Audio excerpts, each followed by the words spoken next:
বাংলাদেশ বেতার, সুখী সংসার। পরিবেশনায় জনসংখ্যা, স্বাস্থ্য ও পুষ্টি সেল।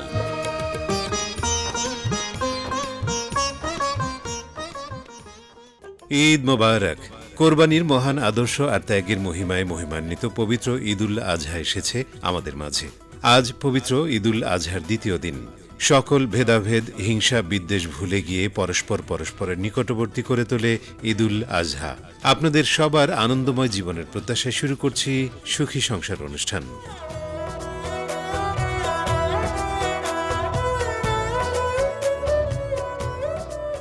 প্রিয় শ্রোতা, আমন্ত্রণ জনসংখ্যা, স্বাস্থ্য ও পুষ্টি সেল পরিবেশিত সুখী সংসার অনুষ্ঠানে তারিক মঞ্জুর রচিত এবং সৈয়দা ফরিদা ফেরদৌসী যাত্রী প্রযোজিত ধারাবাহিক নাটক জীবন জয়ের গল্প শোনার জন্য।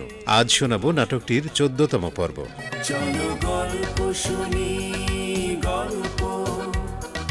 জীবন জয়ের গল্প।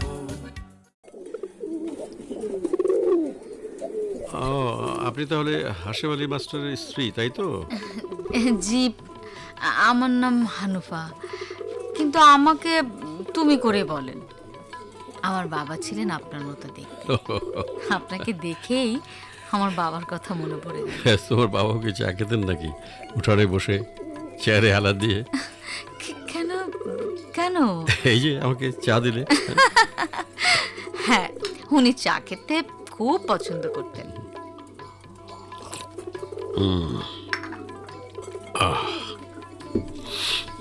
বাংলার মুখ আমি দেখিয়াছি, তাই আমি পৃথিবীর রূপ খুঁজিতে যাই না আর। অন্ধকারে জেগে উঠে ডুমুরের গাছে চেয়ে দেখি, ছাতার মতন বড় পাতাটির নিচে বসে আছে ভোরের দোয়েল পাখি। আপনার গলা খুব সুন্দর। আচ্ছা হানুফা, এই বাড়ির এই গাছগুলো কি হাশেম আলী মাস্টারের লাগানো? চায়ে চিনি হয়েছে?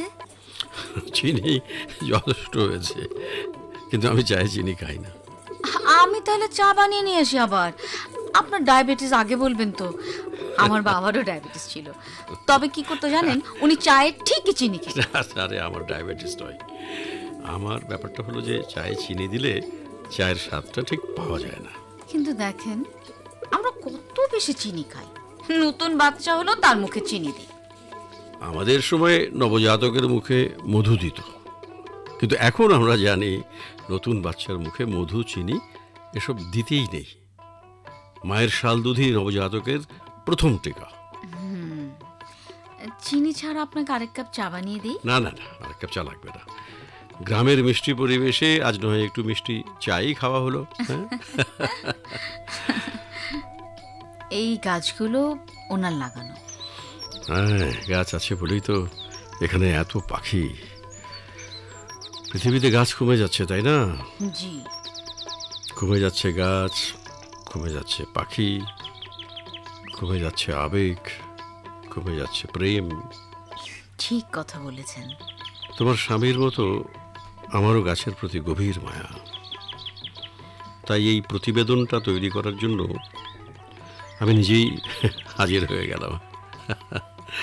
আচ্ছা, তোমার এই মেয়েটা কোথায় হানুফা? হেনার কথা বলছেন?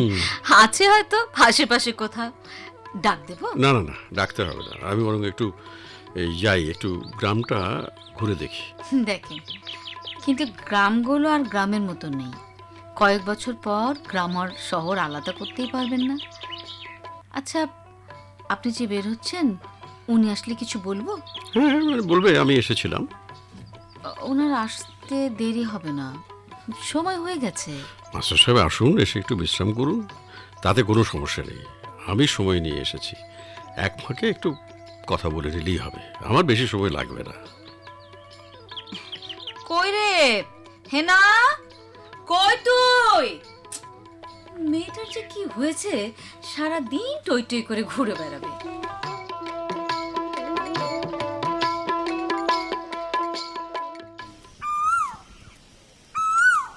কি হলো বউ, রান্না হয়ে গেছে নাকি?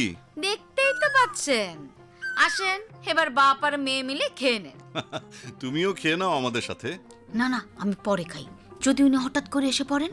দৈনিক আমার কথা পত্রিকার সম্পাদক আমাদের বাড়িতে এসেছিলেন।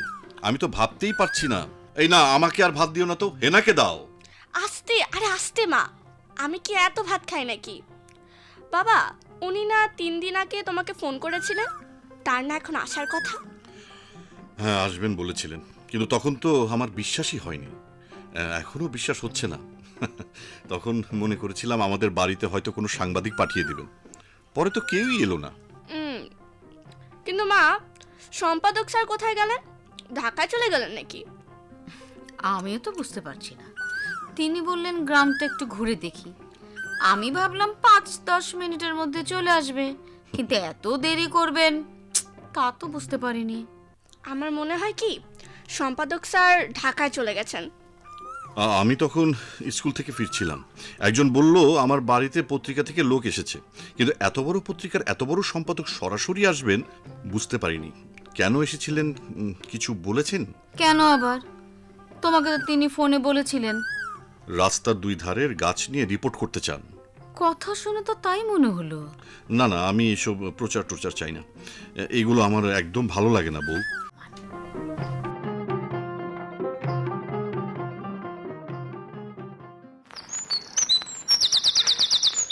সেন্টুকে আজকে কোথায় পাঠালেন বারেক মন্ডল? কে কে কথা কয়? আমাকে চিনতে পারছেন না? আমি আম গাছ। ও তুমি? সেন্টুরি একটু পাড়াইলাম, পানি পিপাসা লাগছে তো।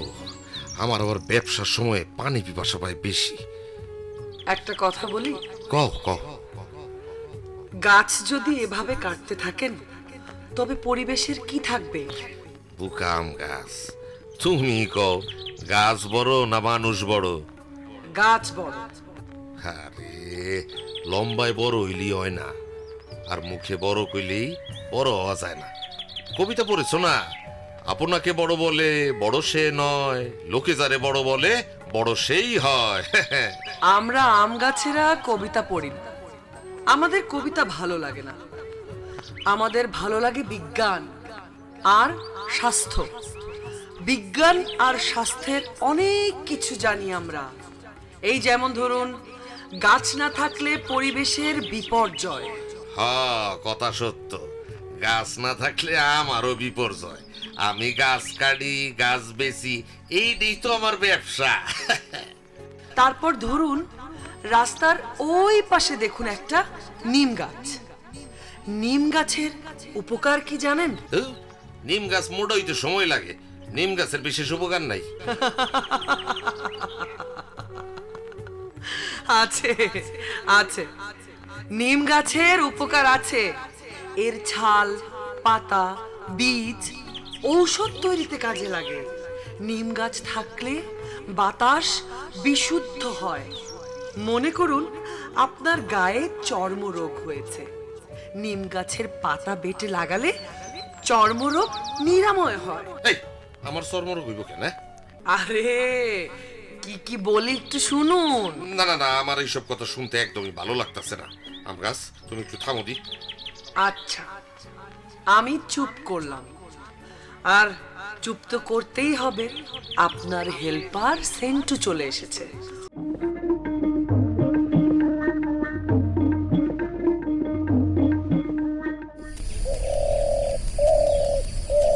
আপনার নাম আমরা অনেকেই জানি, আমাদের স্কুলে আপনার পত্রিকা রাখি। আপনি এত বড় একটা পত্রিকার সম্পাদক। আরে না না, আমার কথা থাক, আসল কথায় আসি। হাশেম আলী, আমি আসলে আপনার একটা সাক্ষাৎকার নিতে চাই। আমি আমার স্ত্রীর কাছ থেকে আপনার আসার খবর পেয়েছি, আসার কারণও আমি বুঝতে পেরেছি, কিন্তু আমি ক্ষমা চাইছি আপনার কাছে। আমি একজন সাধারণ স্কুল শিক্ষক। আমার সাক্ষাৎকার আপনার পত্রিকায় ছাপিয়ে আমাকে লজ্জা দেবেন না। দেখুন হাশেম আলী, আপনি একটু অন্যভাবে চিন্তা করুন। আপনার এই কাজের খবর যদি পত্রিকায় ছাপানো হয়, তবে হাজার হাজার মানুষ গাছ লাগানোর কাজে অনুপ্রাণিত হবে। আমি তবুও আমার সাক্ষাৎকার দিতে চাই না, আপনারা অন্যভাবে কাজটি করুন। আচ্ছা ঠিক আছে, তাহলে আর এক কাজ করা যাক। আমি পত্রিকার ফটোগ্রাফার পাঠিয়ে ওই রাস্তার কিছু ছবি তুলে নিয়ে যাই, আর আপনার নাম কথা প্রসঙ্গে ছবির সাথে ক্যাপশনে উল্লেখ করে দিই। ঠিক আছে? আচ্ছা, ঠিক আছে, তা দিতে পারেন। কিন্তু আপনাকে আমি আবার পরিষ্কার করে বলে রাখি, আমি আমার নামধামের জন্য এই কাজ করিনি। কেবল শখের বসে আমি রাস্তার ধারে গাছ লাগাই। আমি শুনেছি গ্রামের সাধারণ মানুষজনের কাছে আপনার অনেক প্রশংসা আমি শুনেছি। বাবা বাবা, শুনেছো কি হয়েছে? কি হচ্ছে মা? এই কি হয়েছে? না, তুমি স্থির হয়ে বসো। কি হয়েছে? বাজারের পরে একটা নিম গাছ আছে না? হ্যাঁ, আছে তো। সেই নিম গাছ থেকে শুরু করে অনেকগুলো গাছ কে যেন কেটে ফেলেছে। অনেকগুলো কেটে ফেলেছে? কে কেটেছে?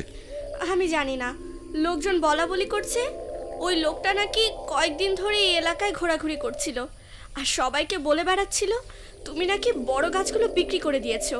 তাই নাকি? হাসেম, আপনি বড় গাছগুলো বিক্রি করে দিয়েছিলেন? তা কেন হবে? আমি কেন গাছ বিক্রি করতে যাব?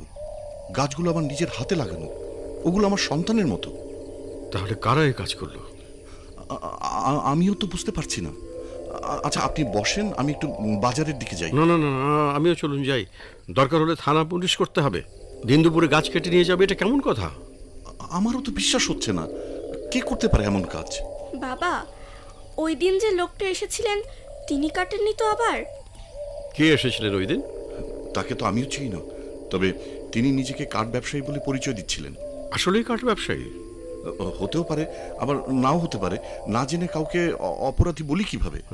চলো চলো চলো চলো, আমি আমি আমি পুলিশেই খবর দিচ্ছি। আপনি একটু দেখবেন, আমার রাস্তার গাছ কেটে নিয়ে এত বড় একটা ক্ষতি করে গেল।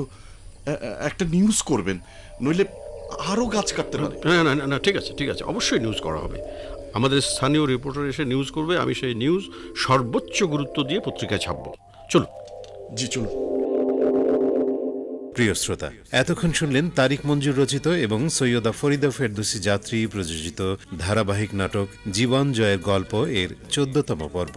এতে বিভিন্ন চরিত্রে অভিনয় করেছেন বারেক, শতাব্দী ওয়াদুদ, হানুফা, রোজি সিদ্দিকী, হেনা, রিমঝিম, হাশেম মোহাম্মদ শাহেদ শরীফ খান, সেন্টু মোহাম্মদ মুস্তাকিম রহমান, আমগাছ মৌসুমী হামিদ এবং সম্পাদকের চরিত্রে অভিনয় করেছেন আসাদুজ্জামান নূর।